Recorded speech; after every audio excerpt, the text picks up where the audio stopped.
ಧರಣಿ ಮಂಡಲ ಮಧ್ಯದೊಳಗೆ ಮೆರೆಯುತ್ತಿದ್ದ ಕರ್ನಾಟ ದೇಶದೊಳಿರುವ ಕಾಳಿಕನೆಂಬ ಗೊಲ್ಲ ಪರಿಯನೆಂದು ಬೇಳ್ವೆನು.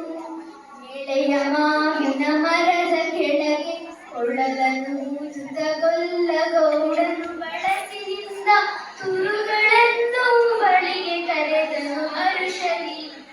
ಗಂಗೆ ಬಾರೆ ಗೌರಿ ಬಾರೆ ತುಂಗಭದ್ರೆ ತಾಯಿ ಬಾರೆ ಪುಣ್ಯ ಕೋಟಿ ನೀನು ಬಾರೆ ಎಂದು ಗೊಲ್ಲನು ಕರೆದನು. ಗೊಲ್ಲ ಕರೆದ ಧ್ವನಿಯ ಕೇಳಿ ಎಲ್ಲ ಹಸುಗಳು ಬಂದು ನಿಂತು ಚಲ್ಲಿಸೂಸಿ ಹಾಲು ಕರೆಯಲು ಅಲ್ಲಿ ತುಂಬಿತು ಬಿಂದಿಗೆ.